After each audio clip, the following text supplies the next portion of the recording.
network. I didn't see any of it. I know yesterday was a big day for them. Yeah, it was. And the reason is, believe it or not, they are celebrating their 10th anniversary. So they had some specials on last night, particularly on SEC Now. And by the way, Chris Doring among the staff there last night, appropriately dressed, probably a size smaller in his shirt, but otherwise he did a good job, Shane. So Yeah. and look, the network is not perfect, but it's done some really good things, particularly for the sports like softball, baseball, gymnastics, basketball, particularly during the week. Now, look, it's helped football. I don't deny that, but the football was going to be okay regardless. Now, they need to tweak some stuff. I think they need to get more live shows on during the day, but they've got some nice features that they do, but just wanted to give them a shout out. And again, it's not perfect, but we're glad we've got it. Yeah, for sure. Brent, the AP poll came out, and I didn't realize this, but usually whoever's ranked number one in the AP poll doesn't work out very good for them. No, it really doesn't. No, obviously Georgia's number one. They're going to try to become the 12th team since the poll started in 1950 to start number one and finish number one. Alabama was the last one to do that in 2017.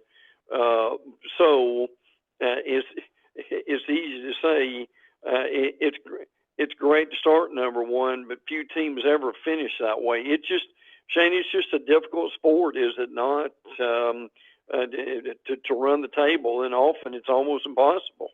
Yeah, that is true. However, there's about 5 to 6 schools in America that you can pretty much count on probably one of those teams winning the national title. Sure, sure. Oh, yeah. Because, as we've said all along, they've got the best coaches, they've got the best players, they've got the best facilities, and some of them have the best NIL deals. So you put all that together, and that's pretty successful formula for the SEC. Yeah, and then I see here since 2004, every national champ was ranked among the AP preseason top 7. And when you look at Georgia, Ohio State, Oregon, Texas, Alabama, Ole Miss, and Notre Dame, um, I think your national champ's one of those. I don't think it's Ole Miss or Notre Dame. I think it's between Yeah, Georgia, Ohio State, Oregon, Texas, or Alabama. yeah, So, I agree with that. And the other interesting thing, Shane, and we don't have any data on this yet, but 5 years from now, and it may not change it, but how will the 12-team playoff instead of the 4-team playoff, how could those dynamics change? That's going to be interesting to see. Eric says NCAA football is ranking Florida number 45. I don't know what NCAA football is. I don't know if that's a video game Yeah, or yeah, what that's what it is. Yes. is it. Mark says on YouTube, brought to you by Quality Plumbing, is that new kickoff rule in the NFL going to the college? Not this year. It's not. Still get your normal kickoff in college football. All right, Brent, 12 teams play at least 3 consecutive games versus preseason AP top 25 teams. Tell us who they are. Yeah, obviously Florida is one, as we all know, and they play 5 of them. Houston, Michigan State, and South Carolina play 4. Alabama, Arkansas, Auburn, Minnesota, Mississippi State, Oklahoma, UCLA, Wisconsin play 3. As a matter of fact, Michigan State has 2 separate 3-game stretches versus ranked teams. So, and some of this might change obviously as it goes along. At the end of the year, some of these teams that didn't have a real tough schedule may end up having one of the tougher schedules because they play so many bowl games or bowl teams. So that would be interesting to kind of track that too. A cool nugget here about being unranked to ranked. That's kind of an amazing stat if you want to let our listeners know. It really is. There's been at least one team every season in the past 30 years, except for 2011 and 2020, that started unranked but finished the year in the AP top 10. Last year it was Missouri. They were unranked and finished number 8. Now, the reverse of that is true from ranked to unranked. Every year for the past 21 years, except for 2019, there's been one preseason top 10 team that finished the season unranked. And last year it was number 6, Southern Cal. And as you and I've said for months now, Southern Cal doesn't find a defense, that they're not going to be ranked at all. So that's going to be important for them. Shane, another interesting note here is the number of teams in Division One. Kennesaw State has been added this year. There are now 134. This grows by about 1 or 2 every year, doesn't it? Mm-hmm. There's 134 Division One teams in college football now. Yeah, don't be surprised if Kennesaw State doesn't roll into Athens one day to play, get that paycheck from the Bulldogs. Good point. These 2 games here on August, one's on the 29th, one's on the 31st. Yes. 2 Big 12 teams are playing the Dakota teams. I'm just telling you, you better look out. Yeah, I agree. Look, people may not be real familiar with South Dakota State and North Dakota State. They are at the end of the year because when you've got that level of playoff going on, we really see those teams up close. But South Dakota State on Saturday, August 31st, they play Oklahoma State, and then North Dakota State plays Colorado. And those are 2 games we really need to pay attention to because the underdog, Shane, may win both of them. Yes, it would not shock me. I don't know how good Oklahoma State's supposed to be. I know they have that really good running back. South Dakota State is the number 1 team in FCS, defending national champs. North Dakota State's 2. I just don't see how Colorado can beat North Dakota State. I really don't. But I could be wrong.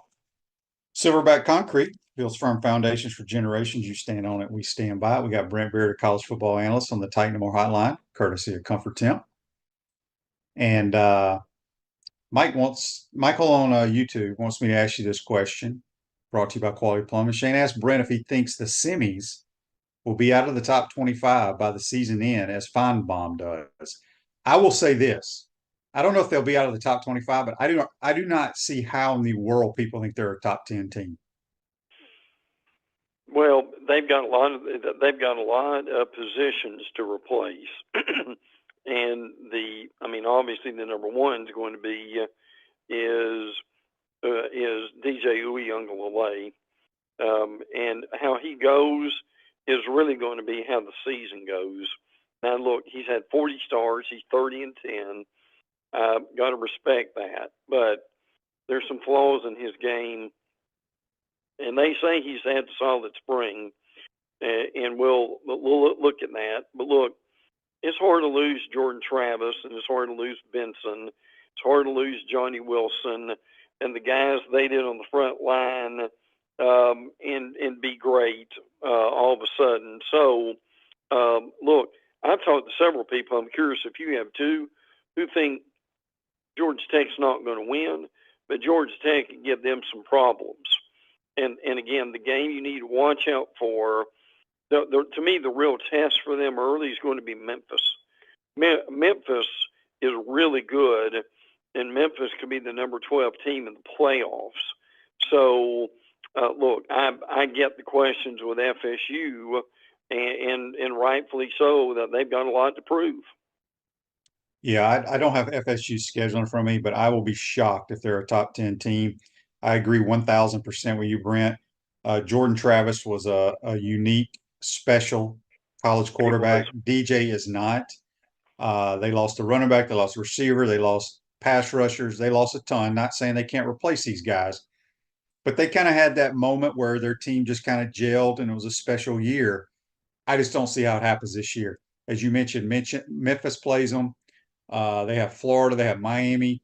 I don't know if they play Clemson and Louisville or NC State, but I don't think they're going to win the conference. And I can be proven wrong, which is fine. I've been wrong many, many times, but this has nothing to do with my hatred for Florida State. I just don't see it happening again this year. And I do think Georgia Tech will give them all they want with Haynes King at quarterback.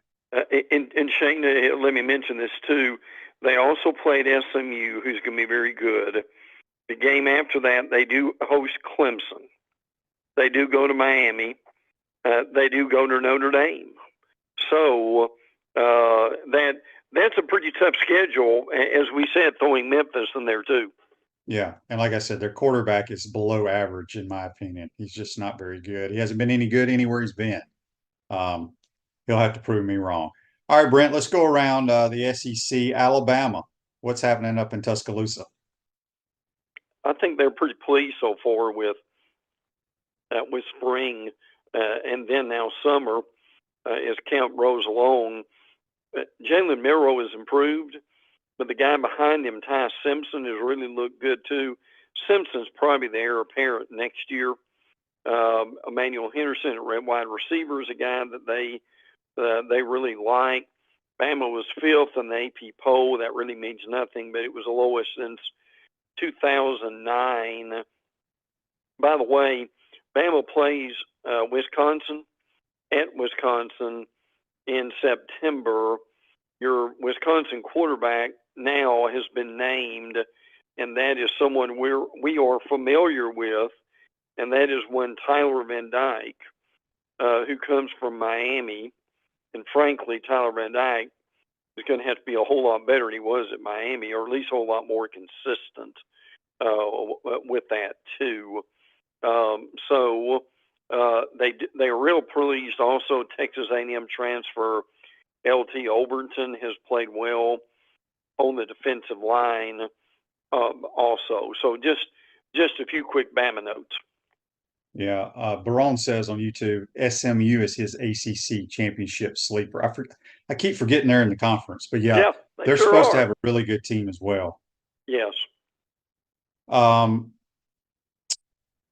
forgot what I was going to ask you. Yeah. Oh, let's go to Arkansas. Any news? Again, we know Bobby Petrino can call plays. I watch a lot of college football, Brent. I'm still not familiar with his quarterback that transferred from Boise State. I've watched Boise play. I don't remember him ever playing there, but supposedly he's supposed to be a pretty good player. Yeah, and he had a whole lot of yards, but to your point, I mean there are just times to where quarterbacks do things and no one really pays a whole lot of attention to them. And I think that's kind of what happened with this guy. I mean, they've had, I think they're about obviously past the midway point with what they've got. They like their linebackers so far. They've got transfer from Utah State, Anthony Switzer, Brad Spence, Xavier Sori. They like those guys.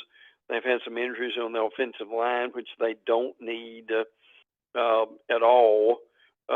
Frankly, Patrick Kutas is out with the back. And I know some of these names aren't real familiar, and I won't go into a lot of them, but Petrino is doing well, frankly. So, I mean, they weren't real good last year, let's be honest. They are better. They just need some time. For what they need to do. Their secondary has a lot of unknowns. They're not sure where that's kind of going to go. Jaheim Singletary has a lot of ability. This kid from Georgia, also from Jacksonville. So just to throw out some names that people eventually will, I think, be familiar with. Taylon Green is who Shane's talking about. They said he's been very steady, throws a nice, consistent spiral. But again, until we really get going, we won't know. But this is going to be a very interesting team to watch this year, I think, for a variety of reasons. The Auburn Tigers are getting a lot of love on the recruiting trail. Brent, you're from the state of Alabama. Your twin brother still does radio there. Y'all are Alabama grads. But they flipped a lot of in-state Alabama commits. Isn't that correct? Yes. Yeah, they've What done do, what do the people in the state of Alabama feel about that? well. If you ask Alabama people, they'll tell you, well, we haven't reached signing day yet Right. in December. But look, to their credit, now the two things Hugh Freeze can do well is he can recruit, and he does a good job with also with quarterbacks. So we'll see that, and I think we're seeing that too. Um, let's see, they're pleased. I think certainly Peyton Thorne's done okay so far, and that's a guy he's going with at quarterback. Um, they they're also, the defense dominated the last scrimmage. We're seeing that a lot. Frankly, Caleb Harris is doing well. He had an interception in the scrimmage. But they also got some of the other quarterbacks like Perry Thompson. When he's not a quarterback, he's a wide receiver. They really love these wide receivers. They've done a really good job for them. So, but to your point, Auburn is loading up for the future. They're probably going to be 6-6 or 7-5 this year. They played this bizarre schedule to where every game in September is at home, and they have zero home games in October. I don't ever remember that. Do you, Shane? No, An SEC team that had no home games in a month. yeah, that's nuts. Barone says Auburn getting a lot of love and giving away a lot of fat duffel bags. Yeah. Well, they got Jimmy from Yellowwood. They got a lot of That's money. right. Yeah, and all that's legal now with the Yeah, NIL. that's So why Hugh yeah, Freeze, boy, look out, because he got a lot of good players at Ole Miss when it wasn't mm-hmm. legal. All Yes. right, what's going on in Gainesville? Well, obviously the Jamari Lyons injury was difficult to see that. Hopefully he will get back as soon as possible.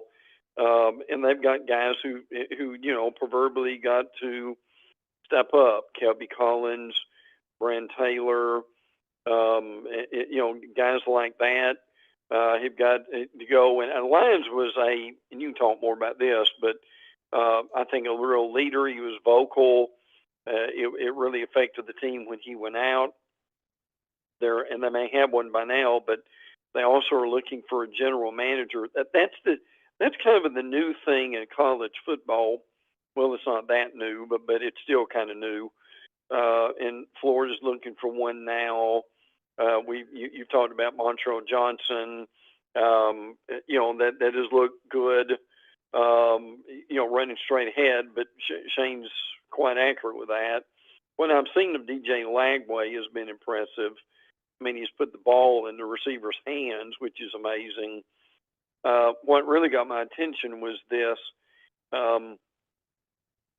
Florida missed 20 tackles in the scrimmage. I do think a lot of that's correctable, and that's something that they need to work on. Frankly, a lot of teams need to work on that. C.J. Ingram going basketball was a big pickup, frankly, for hoops all the way around. And Jaden Ball and Trayon Webb at running back. Shane, I think those guys are frankly good backs, and will be fascinating to see kind of how they are able to do. Too, Gavin Hill has been spotted in a sling. You may have a little more update on that, the tight end. But look, Florida's like everybody else, aren't they, Shane? They've got some guys out. They've got some guys injured. They've got some guys stepping up, and that's kind of what we're seeing. Yeah, there's no question. Running back room is fine. with Trayon Webb, I Jaden Ball, and agree. Katie Daniels is going to be electric. He's my favorite of the whole crew. Absolutely love him. Georgia, what's going on in Georgia? Well, as far as in Athens, they actually had a decommit, but Kristen Garrett has decommitted from Georgia, maybe going to Georgia Tech. Now, how often does that happen, Shane? Going from Yeah. Georgia to Georgia Tech. Now, charges have been dropped against Sokovie White, the freshman receiver. He failed to show intent for reckless driving beyond reasonable doubt. Not sure what all that means, but the legalese has been cleared up with that. They still really need some depth in the secondary. They lost 3 defensive backs last year. Now we know about Malachi Starks and how good he is.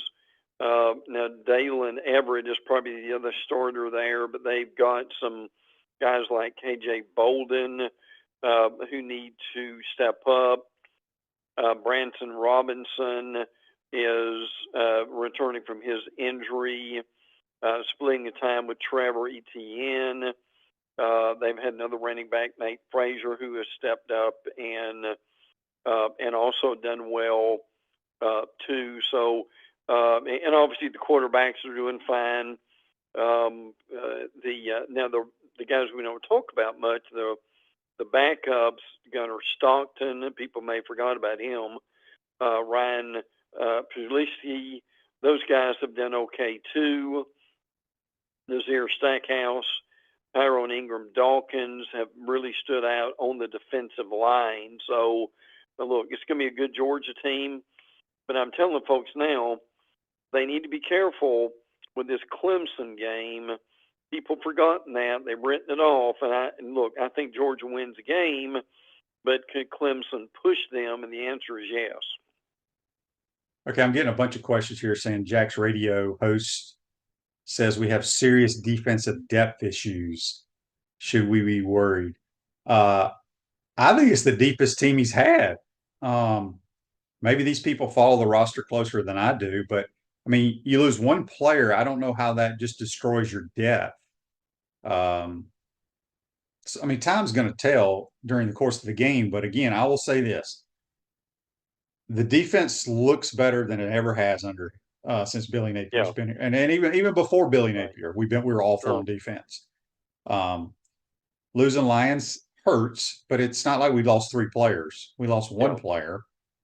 He you can move him around a little bit, but um, I mean, you won't know about depth until later in the year, really. LSU, Brent, they decided to take this guy named Harold Perkins Yeah. and play him where he played as a freshman, where he Yeah. created havoc throughout the league. I don't know why they ever changed his position. Look, sometimes coaches, and we love them, they just outthink themselves. And this is kind of what happened with Perkins. Perkins is one when he is on, he is one of the better defensive players easily in the league. And they've tried to figure out where to put him. And they finally figure out, well, let's just kind of go back to where he was as an edge rusher. Now he's going from 210 to 220, and they say that's really going to help him. Also, some other quick LSU stuff. They've gotten several defensive linemen since Bo Davis has gotten there. Bo Davis again is the best defensive line coach I think in the nation, frankly, and he went from Texas to LSU, so he's paying dividends with that. Jelani Watkins has sprained his foot and his ankle, but they think he will be back very quickly. He's a wide receiver. LSU's doing fine in recruiting, as we mentioned a moment ago. I'm just going to bust through this real quick. Caleb Jackson at running back's doing really well. Chris Hilton at wide receiver. Trades Green at tight end. These are some of the guys standing out. Tyree Adams on the offensive line. They may have the best offensive line in the league. Will Campbell, Emory Jones, Miles Frazier, Garrett Dellinger. are all really good offensive linemen. We think they're going to be better defensively. They were abysmal last year. Savaya and Jones at defensive line, Greg Penn at linebacker, Ashton Stamps at cornerback. Just to throw a few names out there, Major Burns obviously is a name people know too. So, and again, Shane, that big game, and you'll be home for this, thankfully, on Sunday night of Labor Day weekend, USC and Las Vegas. And again, we need to remember LSU's lost like their last 4 openers. So they really want to get a win to start the season, right? Yeah. Clint on YouTube brought to you by Quality Plumbing. I want to get your thoughts on this. He says his buddy's a big Auburn fan. He told me good luck with Ron Roberts. Said he's the reason they lost to Georgia and Alabama. Do you think we were spinning our wheels with him? All right. Here's what I will say. Ron Roberts is well respected throughout the country as a coach. And if it wasn't for Auburn's defense last year, they wouldn't even been close to Georgia or Alabama. Yeah. I mean, think about that. I mean, I I I think he's a good football coach. Does that mean we're gonna have the 85 Bears? No. But I would say this: Auburn played damn good defense last year. Yeah. They were pathetic on offense. I don't think they threw for 100 yards in any game. Yeah, So they would agree. Look, what Roberts gives Florida is just some experience. He's a veteran. He's been around. He understands this scheme real well. And look, I think they'll be better, maybe significantly better on defense. So it can be worse. Yeah. And look, I know when coaches leave schools, fans are glad to see them go for one reason or another. So, but I'm with Shane on this. I think what he adds to the Florida program more than makes up for whatever happened at Auburn. Yeah. Well, again, I will say this: Auburn played really good defense all year long. Yes. Auburn was worse probably on offense than the Gators were on defense last year. That's how bad Good they point. were. Good All point. right, OU. We don't talk much about the Sooners, but what can you tell us? Yeah, and they had a difficult injury.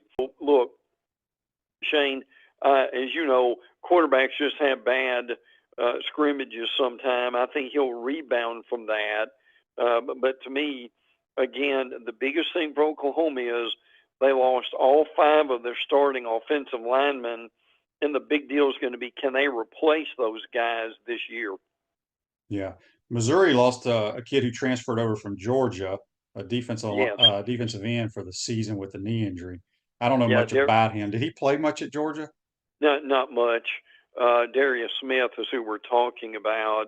Unfortunately, a knee injury, as Shane said, transfer from Georgia. They thought he could help them, obviously being from the Georgia program, but unfortunately, he is out for the season too. So and unfortunately, we're seeing some of these injuries begin to pile up a little bit.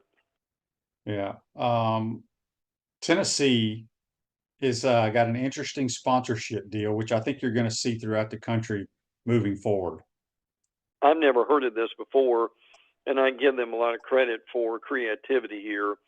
Pilot, who we see when we travel up and down the interstate, the gas station, travel center, is sponsoring. Now, get this. Obviously, Tennessee, like a lot of universities, are having a renovation project going on with the stadium. So what is happening is they're sponsoring, Pilot is sponsoring the renovation project with a unique partnership. Neyland Stadium, home of the Vols, proudly preserved by Pilot. How about that? Yeah. I think this is a 20-year deal. Is one of the first schools to have will have on-field logos signing this with Pilot. So, Shane, it's low-hanging fruit, but a revenue stream we're going to see everywhere, aren't we, Shane? There's going to be logos on the field. Yeah, I mean, we've seen this in softball and baseball with Bluebell Ballpark and A&M. There's a couple other like gas stations that based out of Texas that have done it with some Right. schools in Texas. But I mean, shoot, it makes sense. I mean, why not? Oh, Um, yeah. paint their logo on the 25-yard line on both sides and let's roll. Pay us some Yeah. money to do that. Sure. Uh, yeah, Tennessee's doing a lot because they're down by the river. They're building restaurants and hotels and stuff, so it's going to look different, no question about it. It's one of my favorite places to go. I just think it's a great environment for sure. Speaking of Tennessee, uh, a lot of people think they have a chance to be pretty good. I think they'll be better offensively than they were last year due to the quarterback. Yeah. Any other news? Any injuries coming out of Tennessee? Well, I think the big thing for Tennessee is they're going to be better on defense. Now they were pretty good last year on their front seven because they led the SEC most of the year in tackles for loss. They did lose Jordan Thomas in the secondary. That hurt them, but they think Boo Carter and Christian Harrison can step up and to be able to help them a little bit more too. So, I mean, offensively, as Shane said, they're going to be very good. I mean, Squirrel White's back, Brew McCoy's back. Brew got hurt, so he's coming back slowly. But we both think Nico is going to be a really good quarterback in the league. And Shane, I got this late today, but I wanted to mention it for Texas. And this is bad news again for them. Christian Clark, their freshman running back, tore an Achilles tendon in practice. Now, it's one thing to tear an ACL, but when you tear an Achilles, that's a tough deal. He will have surgery. And the thing about this, Shane, they only have 3 scholarship running backs left at this point. So what that means is they'll probably move somebody from wide receiver or linebacker or something just to get enough guys in there. Man, I've said for years, you can never have enough running backs in this league. And this, Lord, this is just in inter squad stuff, much less in playing games. So just wanted to throw that out real quick. That came in late. I think you heard it on Monday.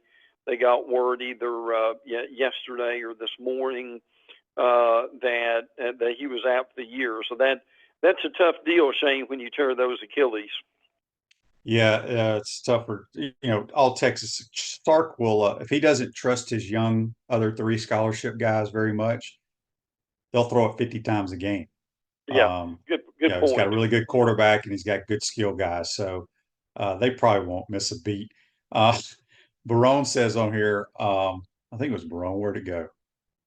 Yeah, he says on YouTube, brought to you by Quality Plumbing. Tennessee fans have their weddings at Pilot. I thought it was pretty funny. All right, Brent, a few more minutes with you here. What can you tell us about the Aggies? Well, they've had some bad news too that we'll throw in here. Their running back Reuben Owens, most folks may know this by now, lower body injury, out for the year. He had almost 800 yards last year, all freshman honors in the SEC. So tough to lose a guy like that. Also, now help me on this, Shane. As for you may know more about this, but I understand they've added Stanford graduate transfer E.J. Smith, who is Emmett's son. Ran for 557 yards and 5 touchdowns, 24 games with the Cardinal, not the Cardinals, but the Cardinal. What do you think about that? I'm hopefully he'll do well. That they'll be interesting. I don't know if he'll play much for them. His daughter also played soccer at A&M, so Right. He's been going there. So obviously didn't play a lot at Stanford and probably wanted to get closer to home for sure. Probably. Text on the Titan Mark text line from Philip from Enterprise, Alabama says, QB, are you, Steve Russell, and Coach Spurrier going to do Inside the Huddle again? Yes, sir. This year. Yeah, we are. We are. All right, Brent, a few more things here and we'll get you out of there. Who did we miss in the league? Oh, real quick, just give us some nuggets on the semis and Miami. Yeah, be glad to do that. Now, Florida State's had recent scrimmages. Just throw out some names of who've done well. Running back Cam Davis, they like him. Running back Sam Singleton has had 2 good scrimmages. Also, Brian Courtney at tight end has also done the same. Brock Glenn, the backup quarterbacks, had some ups and downs.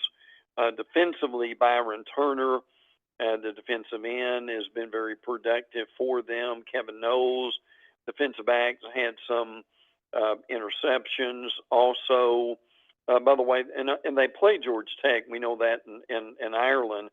Georgia Tech has done better. They've had Josh Perry, the alignment is committed to them. He's from Georgia, chose Georgia Tech over FSU, Ohio State, and Tennessee. Second highest ranked recruit to ever commit to Georgia Tech. How about that, Shane? Wow. I mean, look, you build slowly when you're at Georgia Tech, but to give Brent Key a lot of credit, as Shane and I mentioned, we both think that they'll play Florida State tough. At Miami, Cam Ward has been solid. They really like him. He has thrown multiple touchdowns in scrimmages. Damian Martinez is another guy we need to watch out for. A Pac-2 transfer, shall we say. Really good running back. Over 1,000 yards last year. Had a 60-yard run in the scrimmage. Chris Johnson, running back, made some plays. Isaiah Horton at wide receiver had some explosive plays. Xavier Restapro is steady. He's one of the better receivers in the ACC. Cole McCarthy, O.J. Frederick, both defensive linemen are freshmen. They think they're going to be able to play. And Akeem Messidor, defensive lineman, who has had some foot injuries, is finally healthy. So they're optimistic about him. So as you can read between the lines there, Shane, that there's a lot of optimism in Coral Gables right now. Yeah, there is for some reason. I don't know why, but text on the Titan of our text line from John in Tipton, Georgia. He says, Brent, what are your thoughts on Bama naming the stadium after Nick Saban?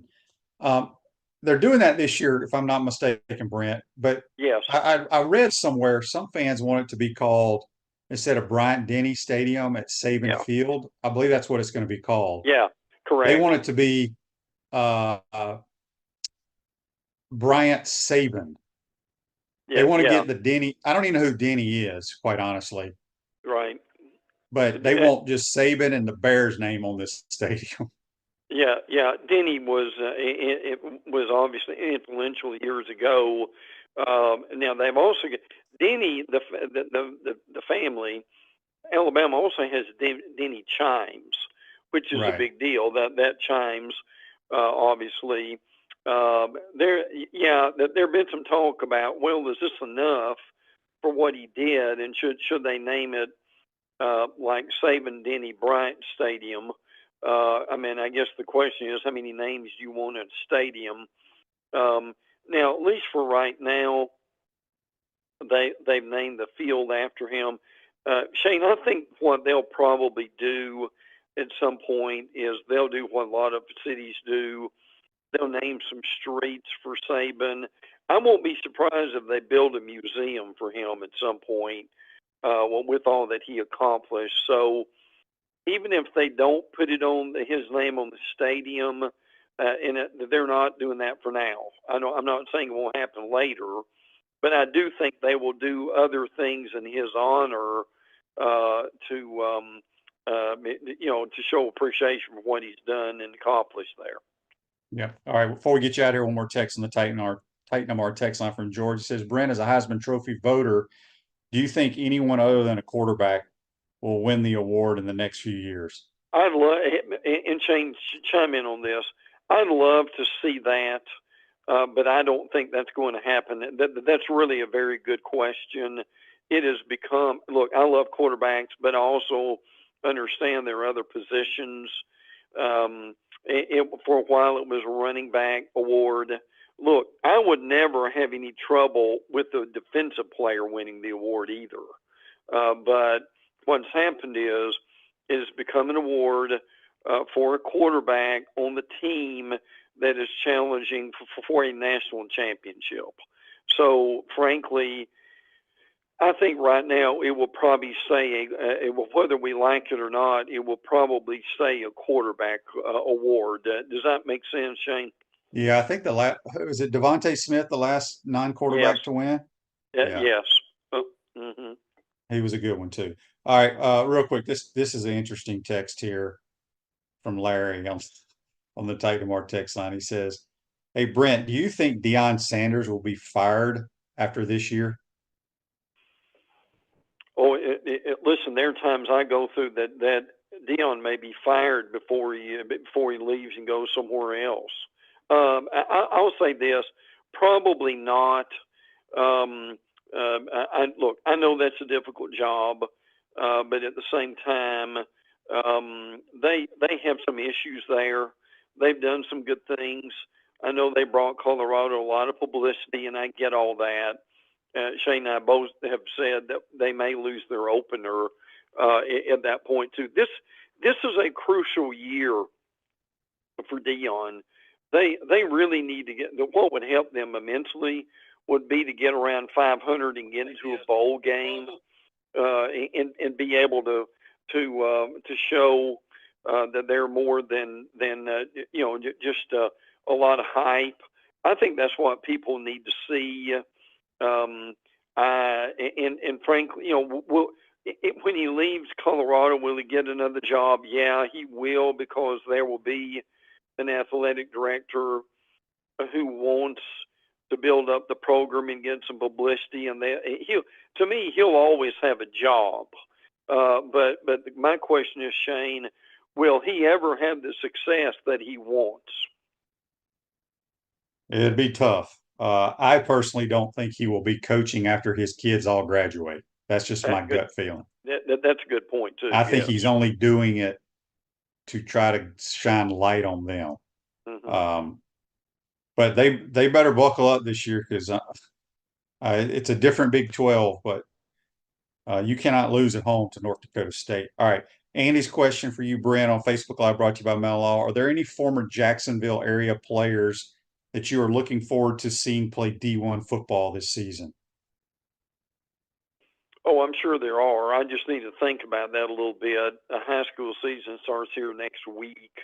I do a lot of I follow all these teams in Clay County too.